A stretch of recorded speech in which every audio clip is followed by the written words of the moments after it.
journal, scène de guerre dans un palais de justice.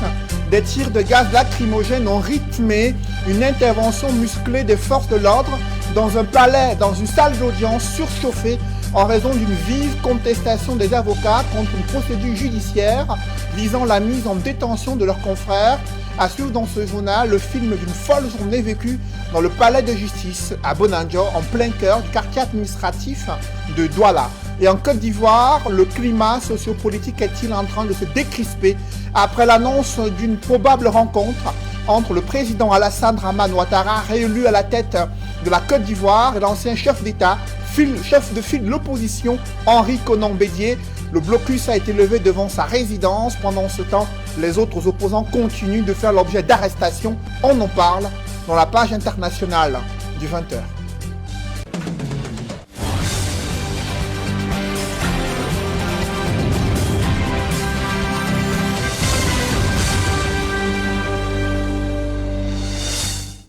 Merci de suivre cette édition complète de l'information sur Equinox Télévision. D'abord, cette nouvelle forme de délinquance juvénile qui prend de l'ampleur à Douala. Des adolescents désertent les campus scolaires pour consommer de l'alcool et se livrer à des gestes obscènes au point de mettre en danger leur propre vie. Il s'agit d'une dizaine d'élèves appréhendés en plein acte sexuel pratiqué sous l'emprise de l'alcool dans une maison de fortune en plein cœur de Douala. Enquête signée Equaclo, Donald Brice-Kamgan et Dallas Chana. Elles n'ont que 15 ans, mais des actes bien plus matures que le H ne laisse penser. Ces deux gamines font partie d'un groupe de 9 personnes, dont 7 élèves ayant été surprises en pleine séance pornographique. Nous leur attribuerons les prénoms Patricia et Nikes. Nous sommes arrivés à l'école en retard. Maintenant, l'une de nos copines nous a dit qu'il y a une fête, qu'elle nous invite, qu'on puisse partir. Dès qu'on arrive là-bas, on voit il y avait 3 bouteilles de whisky et 2 bouteilles de Coca-Cola. On a commencé à boire, on buvait. Les garçons là ne buvaient pas. Moi, j'ai trouvé ça suspect, donc pourquoi on boit, ils ne consomment pas. Après s'être remplis d'alcool, les plus vulnérables chutent sous le coup de l'ivresse.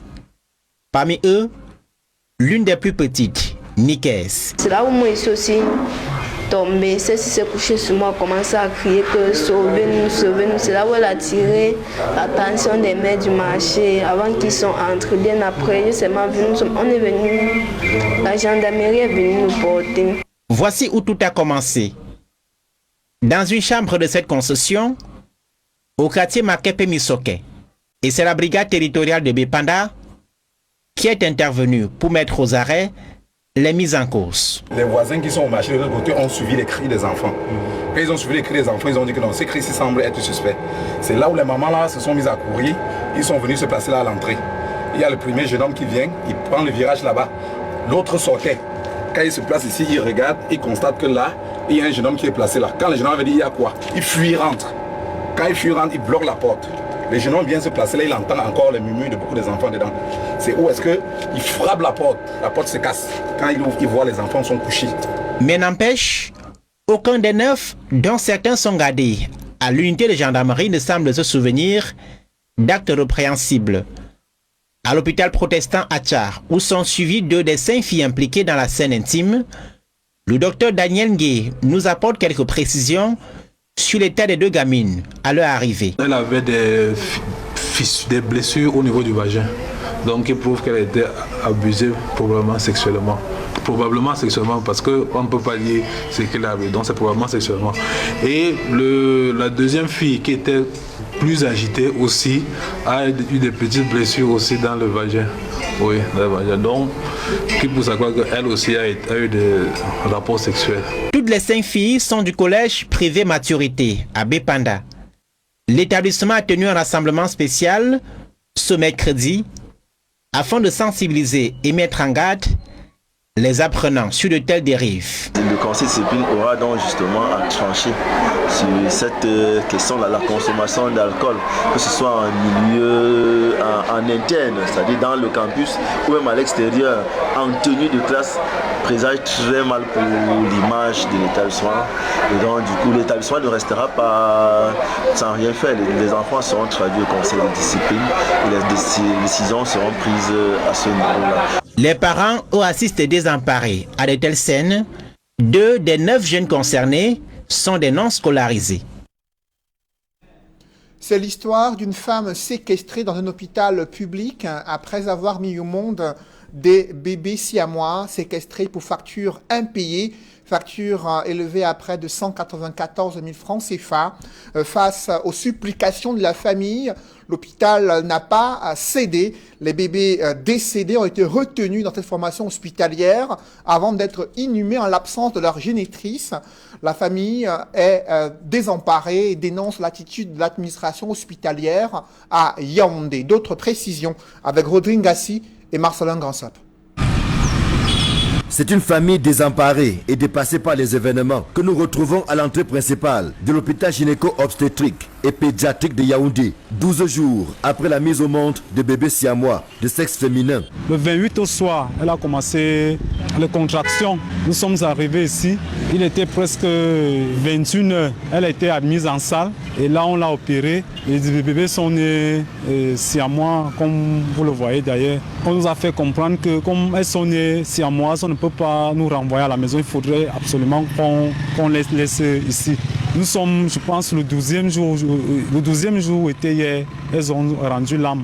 Sauf que c'est 24 heures après le décès des bébés que la famille éplorée a reçu les dépouilles, alors que dans leur tradition, ces nourrissons auraient dû être enterrés le même jour. À l'origine de cette séquestration, le défaut de paiement d'une facture d'environ 200 000 francs CFA. Depuis que nous sommes internés à Génico, on a déjà eu à dépenser plus de 700 000 francs. Maintenant, on nous réclame 194 000 francs. Mon mari a proposé qu'il laisse sa carte d'identité et son numéro de compte. Ils ont refusé. Ils ont séquestré les enfants jusqu'à ils sont déjà en train de se décomposer. Depuis hier, les factures ne faisaient que passer. Bon, on ne sait pas, la mort est arrivée, on n'a pas envisagé que ça devait arriver ainsi. On les a proposé ceci, on peut même faire la dette de reconnaissance. On nous libère et la maman et les enfants, puis on va payer ça petit à petit. Jusque-là, ils ne sont pas du même avis que nous. Les infirmiers disent qu'il faut rencontrer le major. Il est dans sa chambre. Je lui dis que mon frère, je sais que tu es, à te voir, tu peux quand même connaître la tradition bétique. Les bébés, on les enterre immédiatement. Il dit, en refermant la porte, vous allez attendre les factures, qu'on calcule les factures demain. Je lui dis que, mais mon frère, vous allez manger ces enfants, remettez-moi les enfants. Je vous donne ma carte d'identité et je vous donne mon numéro de compte. Jusqu'à l'heure-ci de 19h que les enfants sont décédés hier. Voilà les enfants. Ils puent déjà là où vous voyez là. Et moi, je dois aller les enterrer dans ma belle famille. Finalement, lorsque la direction de l'hôpital consent à libérer les bébés décédés, après moult tractations, elle s'accroche sur la génitrice pour se faire payer. Présentement, on nous a remis les bébés, mais la maman est là, disant qu'il faut qu'on s'acquitte des frais de l'hôpital. Bon, la question qu'on se pose, c'est que où est donc les affaires sociales? Ou quel est leur rôle? Contactée par nos soins, la direction de l'hôpital n'a pas souhaité s'exprimer.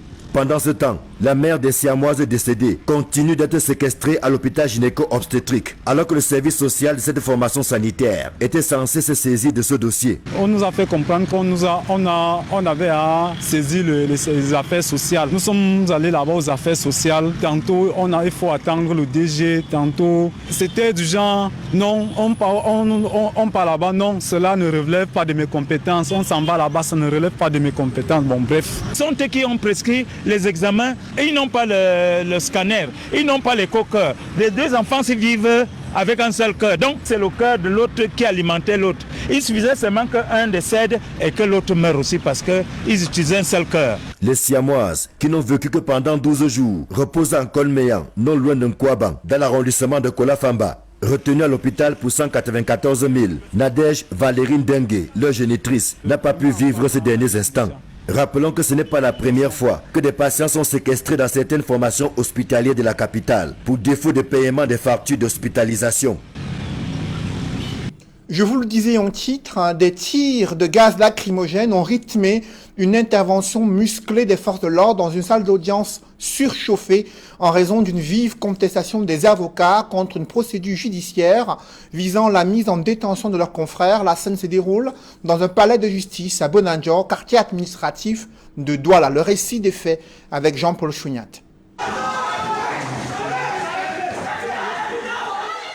Des policiers matraquent au poing qui débarquent en cascade dans une salle d'audience et sautent sur des avocats. Molestés et roués à coups de gourdin et rangers. Un téléphone portable filme la scène dans ce tribunal de première instance de Douala Bonanjo. Du jamais vu dans une juridiction au Cameroun.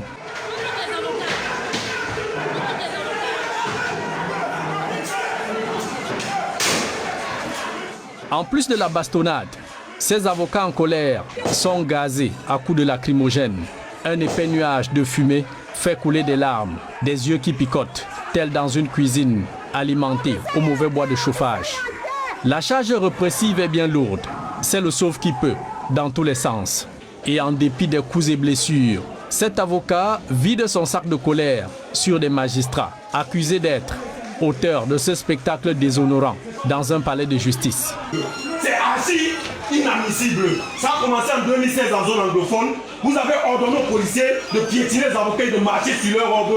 Aujourd'hui, le Cameroun est à feu et à sang. Ça ne dit rien à personne. Et on tire sur nous. On tire sur nous. C'est pas possible. Dispersés, la masse d'avocats se reconstitue à l'arrivée des gendarmes, venus d'Ada en renfort pour apaiser les cœurs et les esprits dans une pièce surchauffée à plus de 100 degrés de tension.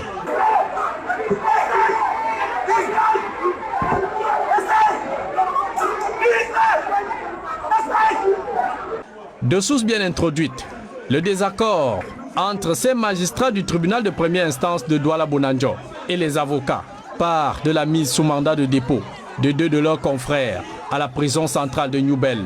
Ces deux avocats seraient impliqués dans une affaire de magouille et de corruption dont le partage du magot aurait mal tourné entre les avocats mis en cause et les magistrats du tribunal de première instance de Douala Bonanjo. Au sein de la corporation des hommes en robe noire, des avocats interpellent le ministre Laurent Esso pour tirer au clair cette affaire qui n'honore pas du tout l'image de la justice camerounaise. L'honorable député Jean-Michel Nitieux réagit à ces actes de répression à l'encontre des avocats. Pulvériser du gaz lacrymogène sur des avocats revêtus de leur toge en pleine salle d'audience d'un palais de justice, les brutaliser physiquement participe d'un profond recul de liberté, d'une barbarie insoutenable et d'une banalisation de la profession d'avocat que même les pires dictatures au monde n'oseraient franchir. Au regard de l'incarcération des avocats d'expression anglaise vécue au début de la crise dans les régions anglophones, le député SDF redoute le pire et accuse les commanditaires de cet acte de ridiculiser l'ordre des avocats du Cameroun qui constitue l'un des piliers de la chaîne des contre-pouvoirs dans une république. Selon Jean-Michel Nitieux, le recours à la force au détriment du dialogue et la négociation a toujours été le propre des faibles et des haineux. Sans justice, il ne peut y avoir de paix, conclut-il. Et Cabral Libi, président du PCRN, député également, a publié une litanie de réformes visant à mettre fin au dysfonctionnement des clés dans l'exercice du pouvoir judiciaire au Cameroun. Parlons à présent de santé avec le diabète. À l'occasion de la journée mondiale de lutte contre cette maladie, il y a près de 615 000 personnes atteintes du diabète. Des médecins et spécialistes tirent la sonnette d'alarme et dressent un état des lieux plutôt inquiétant. Le constat est fait avec Nadine Yambou. Au Cameroun, ce sont plus de 615 000 personnes qui vivent avec le diabète, soit un taux de prévalence de 6% de la population adulte. Les spécialistes de la santé révèlent que nous portons en nous les causes de nos propres malheurs. Le fait que dans la famille, il y a un ascendant qui a fait le diabète, ça nous expose à faire le diabète. Si on est quelqu'un de sédentaire, qu'on ne bouge pas beaucoup, on peut faire le diabète. Si on est fumeur, on peut faire le diabète. Si on a ce qu'on appelle l'obésité, qui n'est rien d'autre qu'une surcharge pondérale, on peut faire le diabète. Si on est une femme enceinte, on est exposé à faire le diabète. Et si on est une femme et qu'on a mis au monde des gros bébés, on est également exposé à faire le diabète. Le diabète, cette maladie chronique, qualifiée de tueur silencieux, fait de nombreuses victimes chaque année au Cameroun. Seulement, elle est très peu connue du grand public. Le diabète, c'est tout simplement une affection chronique qui va se caractériser par une hyperglycémie. Donc, on aura un taux de sucre dans le sang qui sera supérieur ou égal à 1,26 g. Et ce taux est valable pour une hyperglycémie à jeun. Alors, cette hyperglycémie sera accompagnée du fait que le malade aura envie d'uriner fréquemment, il va boire énormément de l'eau, il va manger excessivement, il va maigrir. Et comme autre signe, il peut présenter des signes, des troubles visuels, il aura des crampes, il aura des douleurs au niveau des pieds et parfois, les hommes peuvent avoir ce qu'on appelle la dysfonction érectile. Selon des médecins, un dépistage précoce du diabète est capital pour une prise en charge rapide, éventuellement agir au plus vite sur les complications. Il n'est pas aisé pour un patient de devoir vivre toute sa vie avec le diabète. Et le diabète, c'est une affection qui, de par ses complications, entraîne des taux de décès élevés. D'où une forte sensibilisation pour pouvoir baisser ce taux de décès. Pour la prise en charge globale du diabète, vous savez, tout commence par le régime alimentaire et une activité physique stable et régulière. À l'occasion de la Journée mondiale de lutte contre le diabète, des formations sanitaires s'ouvrent au grand public pour permettre à tout un chacun de connaître son statut. Il est question de dépister le diabète en prenant la glycémie aux malades. Nous allons également dépister l'hypertension artérielle. Ce sont deux affections qui vont très souvent ensemble. Et nous dépisterons également la maladie rénale, qui est la complication du diabète, qui est la complication de l'hypertension artérielle. À côté de ce dépistage-là, on fait également la sensibilisation, c'est-à-dire qu'on essaye d'éduquer davantage ceux qui sont déjà malades sur leur affection, pour qu'ils puissent comprendre qu'il est possible de vivre avec sans souci. Maladie dangereuse, le diabète peut être évité en adoptant un mode de vie sain. Et comment vivre avec le diabète? C'est un exercice bien pénible pour de nombreux malades atteints du diabète. Entre des repas équilibrés, le recours aux médicaments, le contrôle du taux de sucre, mais également le diabète qui oblige à suivre un ensemble de règles parfois contraignantes pour éviter des complications et des malaises. Des malades rencontrés lors des campagnes de dépistage du diabète racontent leur quotidien bouleversé à la suite de cette maladie. Cédric Chouna et Nadine Yambou. Hôpital général de Douala, la population est au rendez-vous du dépistage contre le diabète. Dans la foule, des personnes victimes qui dévoilent leur statut et l'impact de cette maladie sur le mode de vie. J'ai appris que si tu es diabétique, tu pisses beaucoup dans la nuit. Bon, j'ai commencé à beaucoup pisser. Je suis allée à l'hôpital, on m'a dépisté. C'était en 83, on m'a dépisté le diabète. J'ai eu une blessure au pied et j'ai réalisé qu'à chaque fois que je consommais un aliment sucré, ma blessure faisait de plus en plus mal. Le médecin m'a prescrit un examen de glycémie qui s'est avéré être positif. Après un test de confirmation, il a conclu que j'avais du diabète. J'ai paniqué, je me suis dit que j'allais mourir. Mais avec ses conseils, j'ai compris qu'on peut vivre avec le diabète et si on respecte normalement son régime. Tout à côté, cette autre femme se découvre malade du diabète au cours d'une visite de routine chez le médecin. Oui, je fais ma glycémie presque tout le temps. Parce que déjà, je suis d'une famille des obèses, quoi. J'ai été malade en janvier. Depuis 2020, je n'ai pas la santé. Et en mai 2020, oui, ça a commencé à m'inquiéter par rapport à ma glycémie. Vivre avec le diabète impose un régime alimentaire strict et pratiquer régulièrement une activité physique. Un ensemble d'éléments que bon nombre de malades peinent à respecter. J'essaie de faire ce que je peux pour suivre mon régime alimentaire, mais ce n'est pas facile. Des fois, j'ai envie de consommer quelque chose de sucré et en grande quantité. Malheureusement, quand je le fais, mon taux de sucre augmente. Si de nombreux malades au Cameroun s'ignorent encore, il est à noter qu'avec la pandémie de coronavirus, de nombreux malades n'ont pas pu honorer le rendez-vous chez le médecin, aggravant ainsi leur état de santé. Chaque 3 mois, j'allais régulièrement pour mon rendez-vous chez le médecin.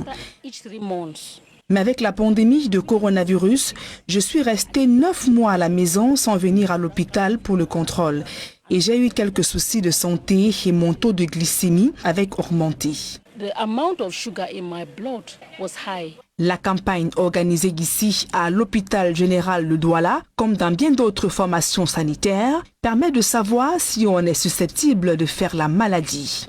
C'est au terme d'une série d'examens approfondis que l'on découvre finalement son statut. L'inclusion financière est la chose la moins partagée chez les femmes au Cameroun. C'est du moins ce que révèle l'INS dans une étude. Il est noté que très peu de femmes ont accès aux services bancaires et autres produits financiers pour leur permettre de disposer d'une autonomie financière. Ces données révèlent comment il y a une disparité entre les femmes et les hommes concernant l'inclusion financière et ceci a un impact sur le plan économique et social. D'autres détails avec Sylvestre Hippolyte Zangao.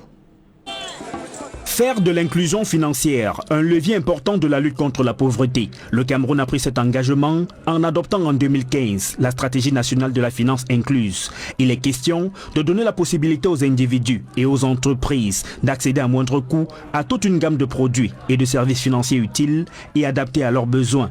Une enquête sur le lien entre la pauvreté monétaire et l'inclusion financière sous le prisme du genre révèle que les pauvres sont moins financièrement inclus que les non-pauvres et les femmes de 15 ans ou plus sont moins financièrement incluses que les hommes. Une relation étroite existe également entre la pauvreté et l'inclusion financière chez les femmes. L'enquête menée par l'Institut national de la statistique recommande que l'inclusion financière soit utilisée comme levier pour la lutte contre la pauvreté et particulièrement chez les femmes. 60% des femmes sont relativement moins incluses que les hommes. Les disparités observées globalement selon le sexe le sont aussi selon le milieu de résidence. L'inclusion financière formelle, qui est celle opérée auprès des banques et des autres institutions financières formelles, est plus sollicitée par les hommes que les femmes, tant chez les pauvres que les non-pauvres, 55,8% chez les hommes et 43% chez les femmes. Par contre, la forme informelle est plus observée chez les femmes pauvres, avec 14% du taux d'utilisation, contre 8% chez les hommes pauvres. Le taux de bancarisation chez la population de 15 ans et plus, que mesure ici l'utilisation des services financiers offerts par les banques, se situe à 9,5% pour l'ensemble. Chez les pauvres, il est relativement plus élevé chez les femmes, 7,8%, que chez les hommes, 4,3%. À l'inverse, l'on observe 17% pour les hommes et 7% pour les femmes. Dans ce chapitre économie, l'encours de la dette du secteur public évalué au 30 septembre en 2020 est de 10 164 milliards de francs CFA, soit 45,8% du produit intérieur brut du Cameroun. Cet encours est constitué essentiellement de la dette directe de l'administration centrale et la dette avalisée par l'État du Cameroun. L'encours provisoire de la dette des entreprises et établissements publics est évalué à environ 833 milliards de francs CFA, soit 3,8% du PIB. Cet encours provisoire de la dette des entreprises publiques est porté principalement par la dette de la Sonara à hauteur de 84,5%.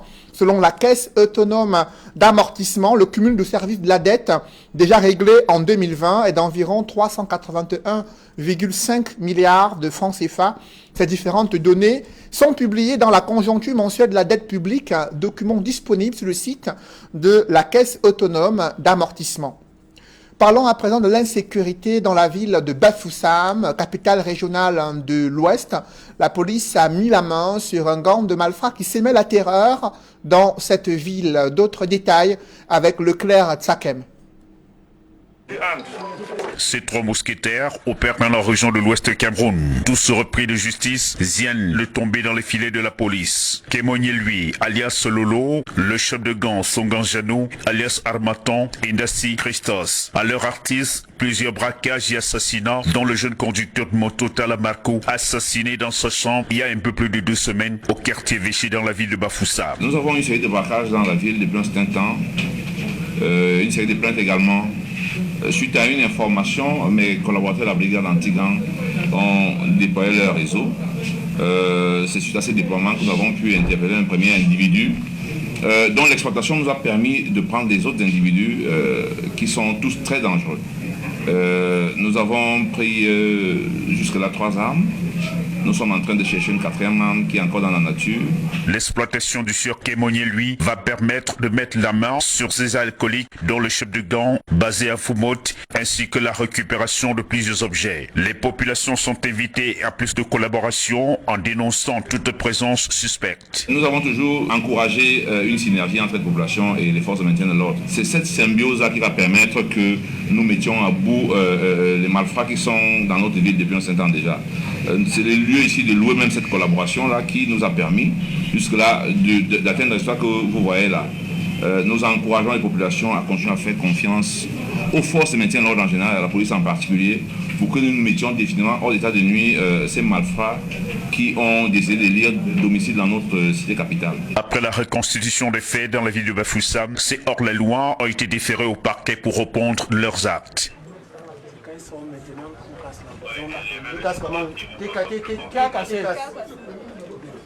Vous deux, comment? Allez,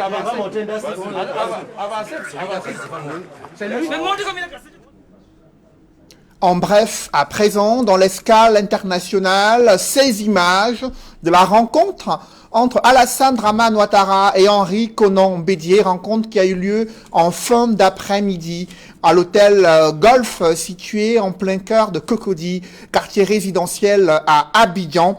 Et le président de la Côte d'Ivoire, réélu il y a quelques semaines, note sur son compte officiel Facebook qu'il a eu un entretien fraternel avec le président Henri Konan Bédié pour rétablir la confiance et œuvrer à la préservation de la paix dans le pays, la Côte d'Ivoire. Il dit ensuite, nous sommes convenus de nous revoir très prochainement pour continuer le dialogue.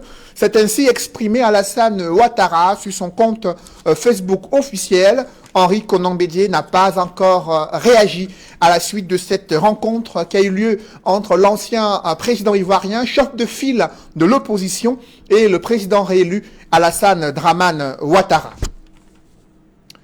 Des publi-reportages dans ce journal. D'abord, l'expérience Orange Cameroun en toute liberté et avec une opportunité exceptionnelle qu'annonce Orange Cameroun pour ses clients, notamment à travers l'application MyWay Plus, découverte dans ce reportage. Orange Cameroun inonde de cadeaux ses consommateurs. En cette fin d'année, le leader du paiement mobile au Cameroun offre cette fois une expérience digitale exceptionnelle à sa clientèle. Il s'agit de l'offre MyWay Plus via l'application MyOrange. C'est l'offre MyWay Plus qui est accessible via l'application MyOrange et qui permet aux consommateurs Orange de pouvoir vivre une expérience client absolument exceptionnelle. C'est une offre moins chère et c'est une offre qui permet aux clients de pouvoir construire ses offres, ses forfaits voix, ses forfaits data en toute liberté. Un smartphone acheté égale un smartphone offert. Pour toute première activation de l'application MyOrange, leurs appels vers Orange et leur connexion Internet est offerte pendant toute la journée jusqu'à minuit.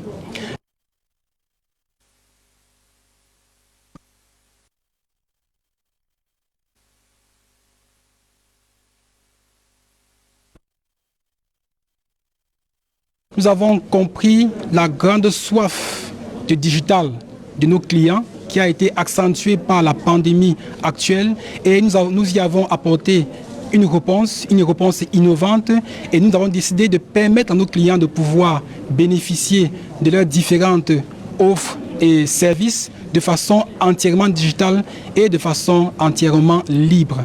MyWay Plus est le symbole de pour ce géant de la télécommunication. Une véritable preuve. Toujours aller plus loin pour le plus grand bien de tous. Alors, l'expérience client chez Orange Cameroun, c'est une priorité parce que c'est pour le client que nous existons et sans le client, Orange n'a pas de raison d'être. Orange Cameroun a investi de façon considérable dans le déploiement du réseau 4G et nous travaillons aussi à améliorer la relation avec nos clients en diversifiant les canaux d'interaction que nos clients ont avec la marque. Mais nous avons surtout développé la relation avec nos clients sur les réseaux sociaux et sur MyOrange. C'est de télécharger l'application MyOrange pour ceux qui ont des iPhones sur l'App Store, pour ceux qui ont des Android sur Play Store. L'application, elle est gratuite et elle est disponible. Pour ceux qui ont déjà l'application, il suffit de mettre à jour l'application. À travers cette mise à jour, ils auront accès à l'offre que nous avons lancée MyWay Plus et à toutes les facilités que nous offrons. Orange. À l'occasion de l'année scolaire en 2020-2021, le groupe scolaire bilingue d'enfants a organisé une rentrée solennelle à travers des manifestations culturelles et sportives dans un cadre approprié pour l'épanouissement des enfants. Reportage.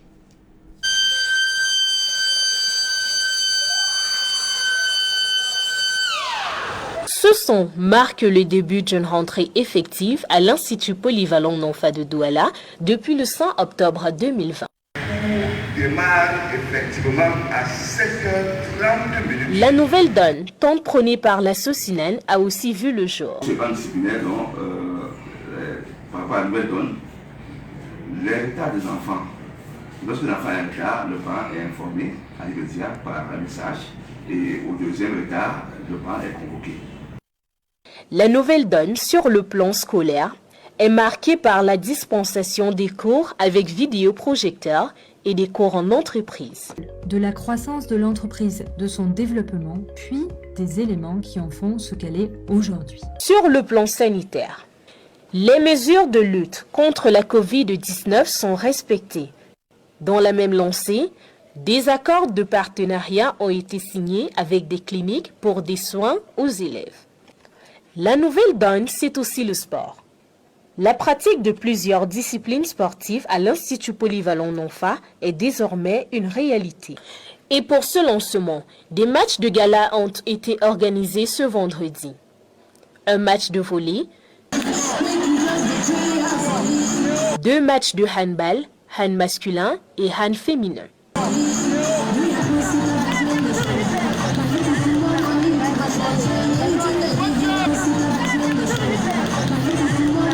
Mais aussi un match de football pour clôturer la journée au complexe multisport de l'Institut polyvalent Nonfa.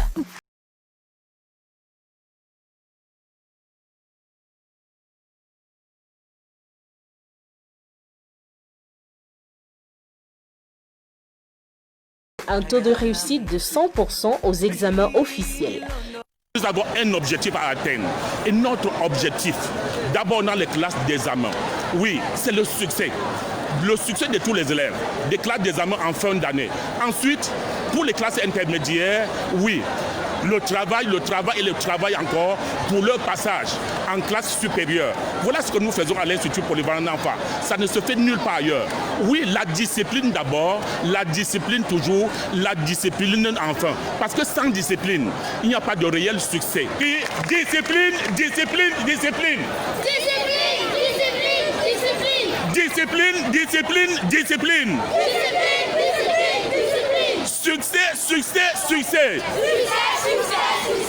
Alors, chers élèves, vous êtes informés qu'à l'Institut polyvalent Nonfa, cette année, c'est la quête de l'excellence. L'Institut polyvalent Nonfa et notre vision de l'éducation. Mesdames, Messieurs, c'est la fin de ce journal. Merci de l'avoir suivi. Juste après cette édition de 20h, retrouvez Serge Alain Autou et ses invités pour le débrief du journal sur le plateau d'Equinox Soir. Serge Alain. Oui, Cédric Noufélé, vous parlez de scènes de guerre hier au tribunal de première instance de Bonanjo. Voilà. Les téléspectateurs ont pu le constater à travers les images amateurs qui ont été filmées dans la salle d'audience, là où la police a sauté sur des hommes, ces différents avocats qui se sont vus être molestés.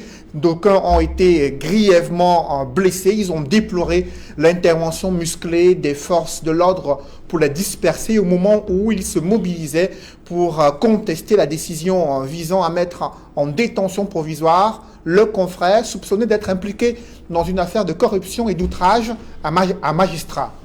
Saint-Jalin. Cédric Noufélé, vous étiez en mission pour Equinox Télévision à Abidjan, en Côte d'Ivoire. Aujourd'hui, vous voyez le président Alassane Dramane Ouattara avec Henri Konan Bédié. Quel commentaire? Il faut préciser également qu'il y a eu la levée du blocus devant la résidence du président Henri Konan Bédié, ancien chef de l'État de la Côte d'Ivoire et chef de file de l'opposition, lui qui a été présenté comme le président du Conseil national de transition, reçu quelques jours plus tard par le président Alassane Dramane Ouattara, des signaux de décrispation politique, mais il faut rester prudent puisque de nombreux opposants sont encore en prison. Cela fait partie des revendications portées par Henri Konan Bédié, lui qui a dénoncé depuis le début du processus électoral la candidature d'Alassane Dramane Ouattara, estimant qu'elle est une violation de la constitution ivoirienne. Et cette rencontre qui va se poursuivre, puisque le président Alassane Dramane Ouattara l'a annoncé, il est artisan du dialogue et il annonce d'autres gestes plus importants pour envoyer des signaux de décrispation du climat politique en Côte d'Ivoire, des attentes qui rejoignent les vœux formulés par l'ensemble des Ivoiriens. C'est Jalin. Parmi lesquels le retour de? Certainement de Laurent Gbagbo. Gbagbo. Merci, on espère. Bonne soirée à vous. C'est ici que prendrons fin cet échange avec vous, Cédric. Le rendez-vous il est pris pour demain. 20h. Madame, monsieur, dans un instant, la suite. Equinox Soir.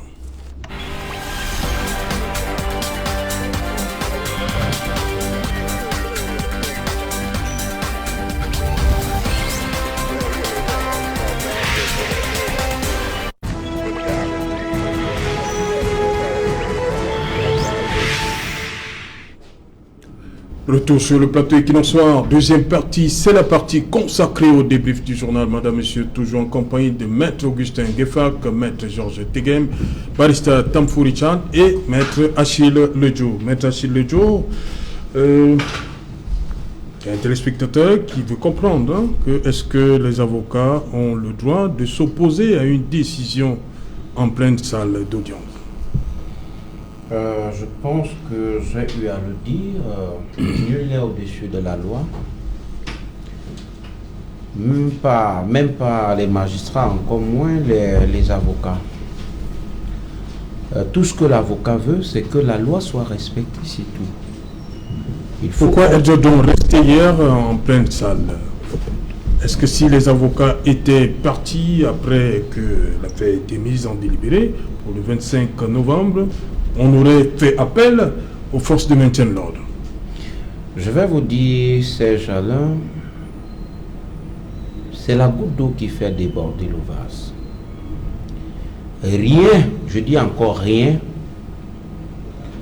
n'interdisait ou n'empêchait le juge audiencier de se prononcer sur le siège. D'un. De deux. Le barreau est un corps qui est organisé par la loi. Les magistrats, tout comme les avocats, sortent du même moule.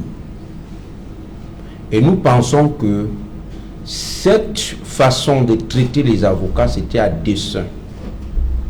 Mépriser ce corps d'élite que nous disons non. La loi ne doit pas être brandie seulement quand il s'agit d'interpeller l'avocat.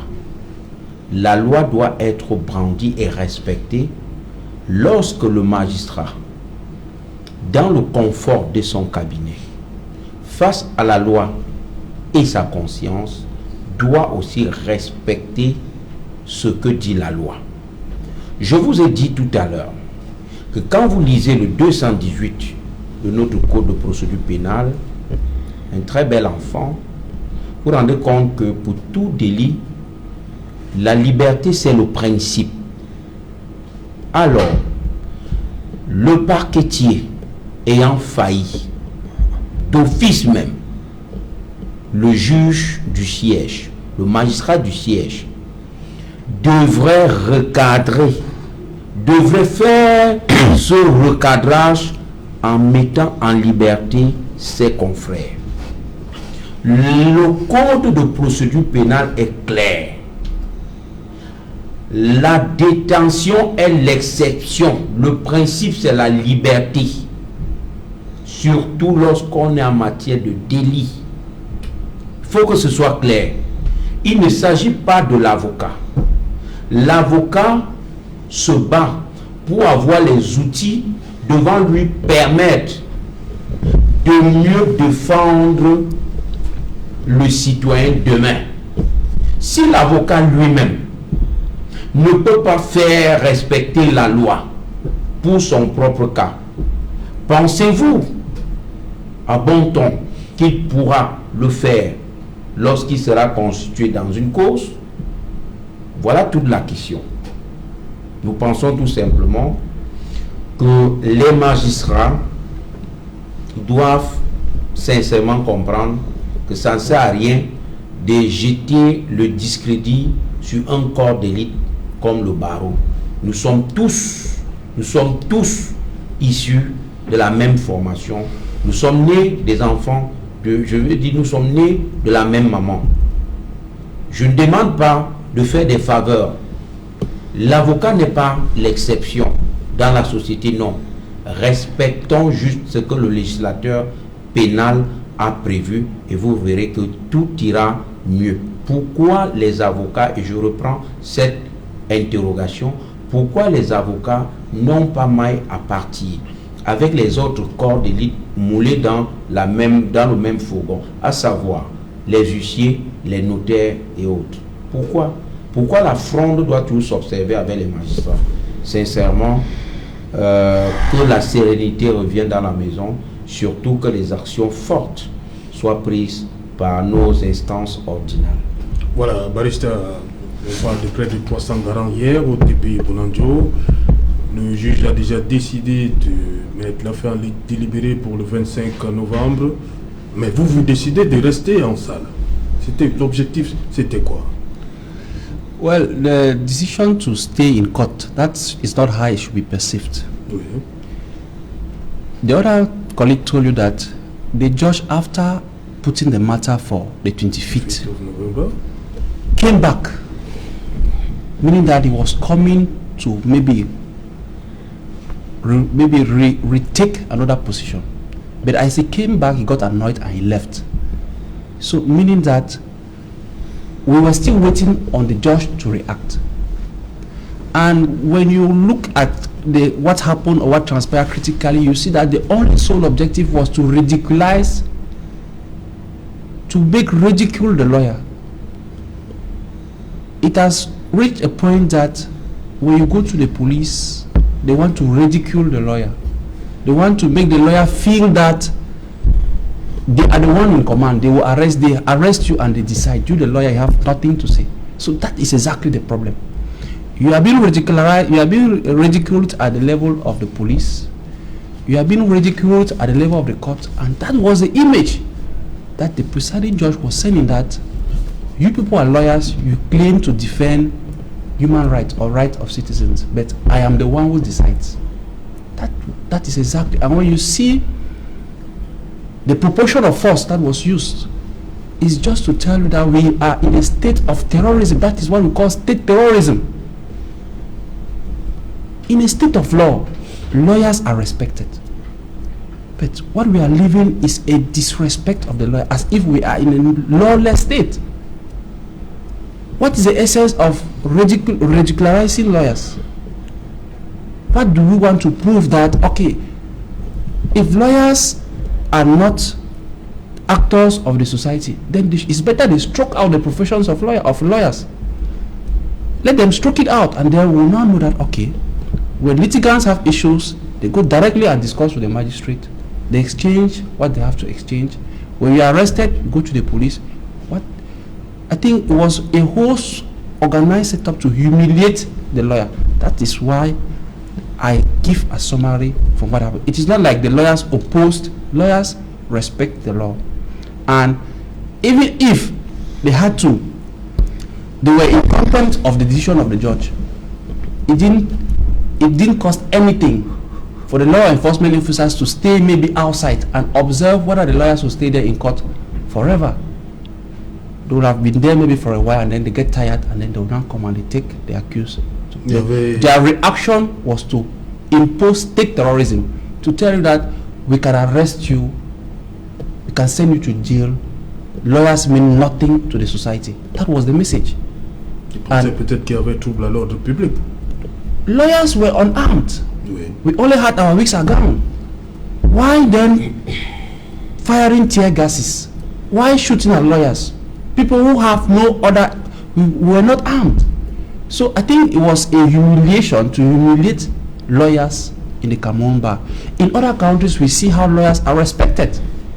And the image we have of Cameroon today is because the lawyer has no place.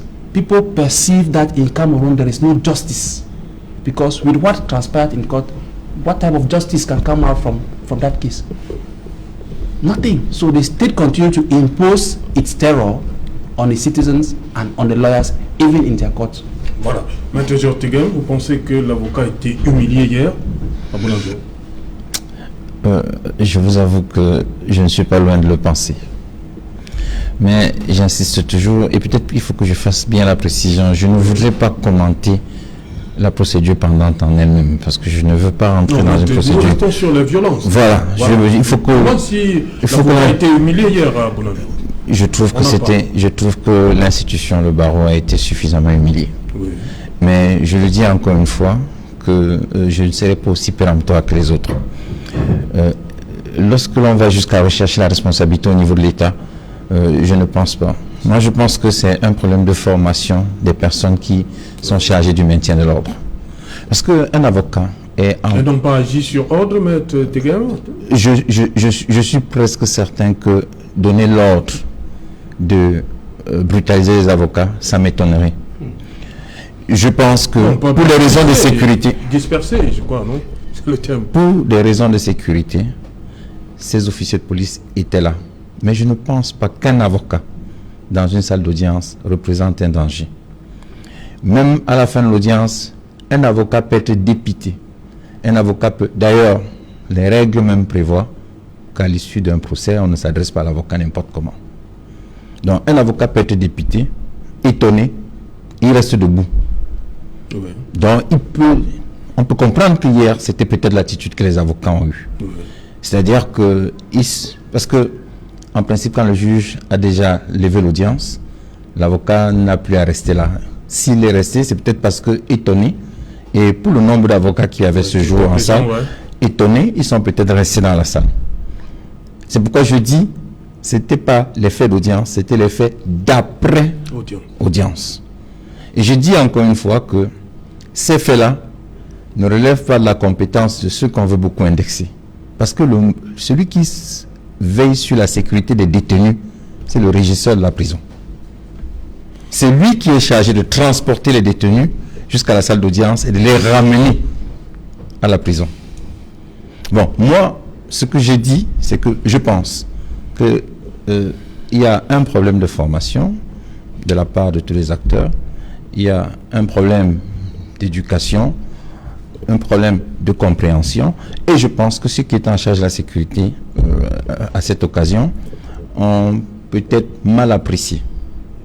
Parce que moi je pense honnêtement que si on avait donné le temps aux avocats, ils auraient libéré le palais de justice. Je pense honnêtement que si on avait donné le temps aux avocats, ils auraient libéré. Parce qu'un avocat d'abord, il est en veste-cravate, le soir il a passé la journée là, parce que les gens sont venus le matin pour cette audience. Et l'audience a eu lieu l'après-midi. Donc il y en a qui ont passé la journée au palais. Parce que hier, j'y étais, j'avais un dossier dans une salle attenante. Donc il y en a qui ont passé la journée, le soir forcément, avec la fatigue. Et les groupes même qui se constituent après une telle décision entre les acteurs de la justice, des groupes peuvent se constituer. À partir du moment où le juge en charge de l'affaire avait libéré la salle d'audience, que le parquet était parti et qu'il ne restait que des détenus, il me semble que les personnes en charge de la sécurité devaient simplement se rassurer de ce que, avec le temps, la salle devait se libérer et les détenus devaient rentrer là où ils devaient être, où le juge a voulu qu'ils soient.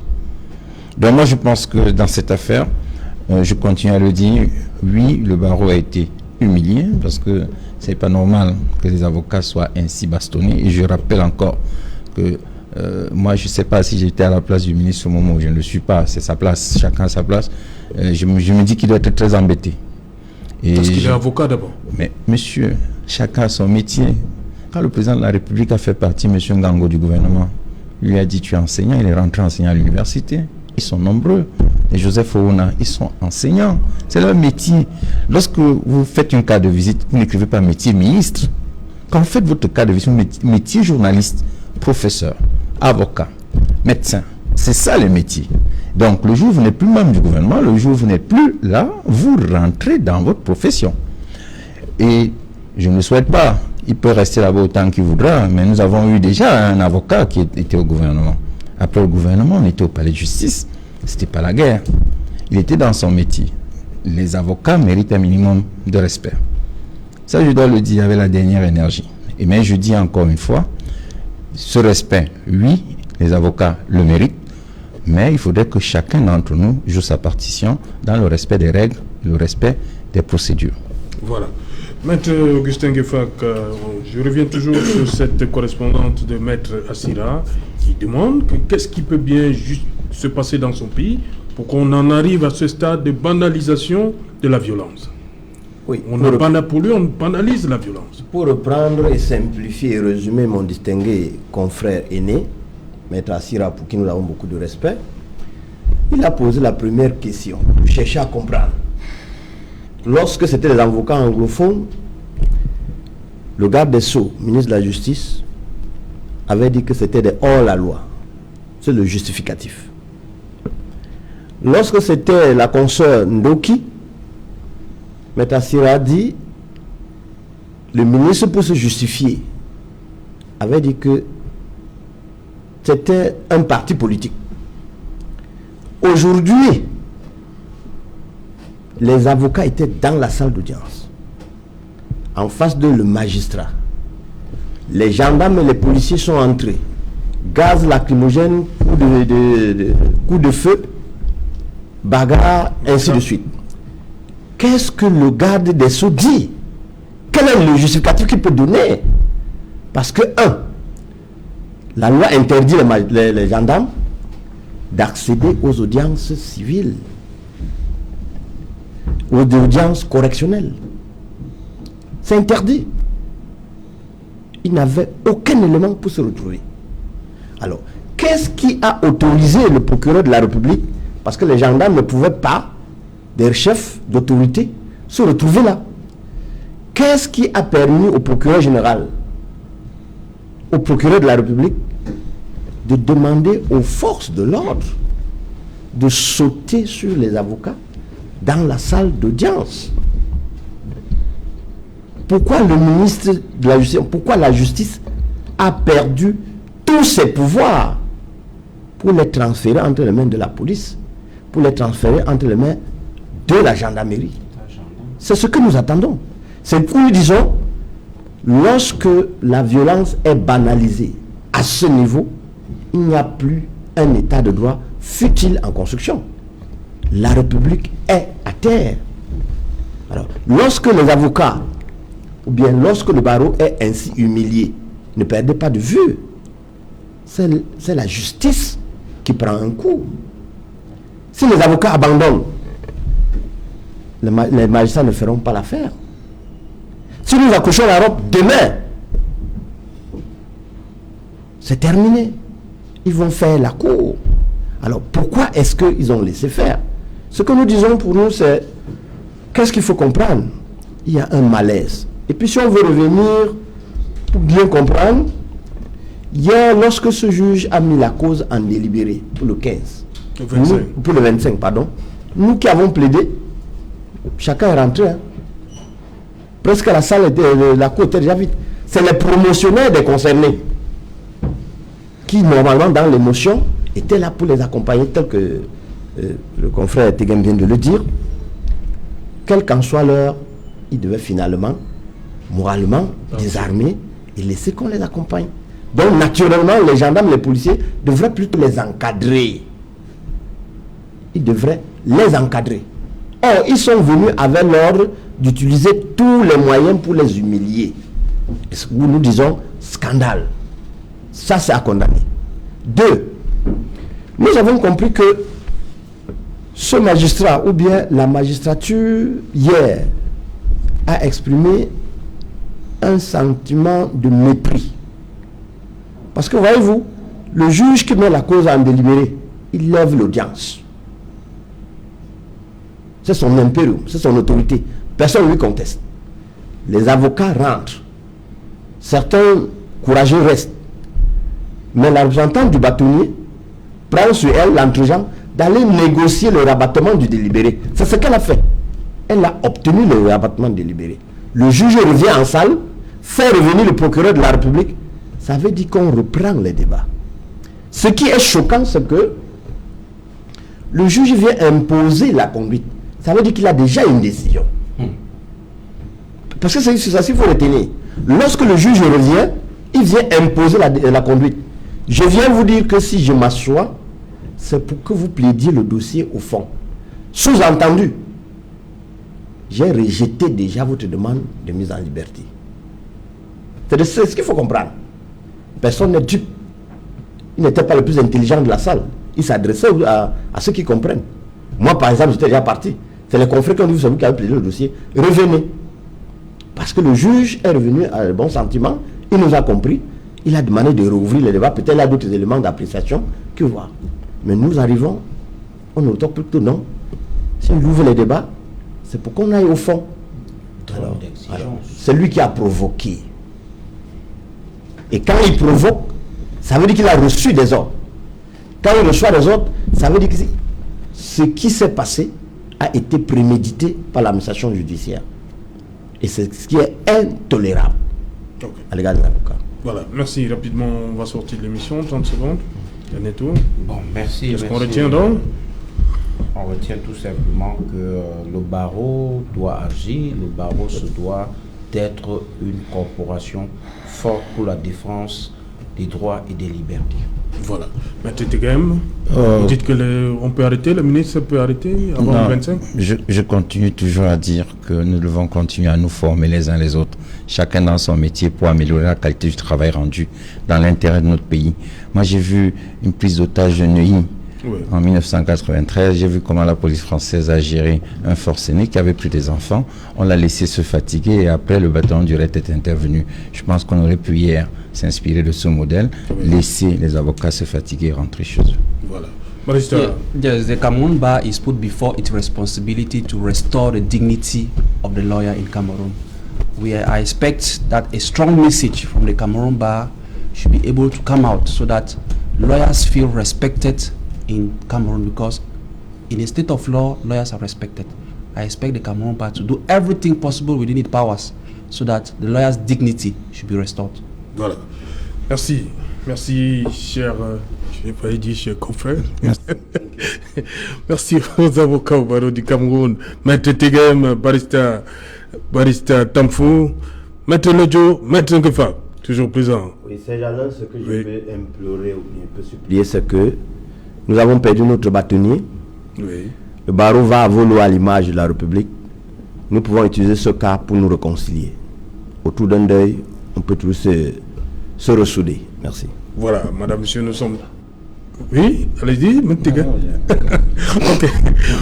Nous sommes arrivés au terme de ce numéro Equinoxoir. On se retrouve demain lorsqu'il sera 19h, 13h, heure de Windsor. Nous sommes au Canada. Madame, monsieur, demain c'est un autre rendez-vous. Bonsoir. Newton Aéroport, Collège Posam.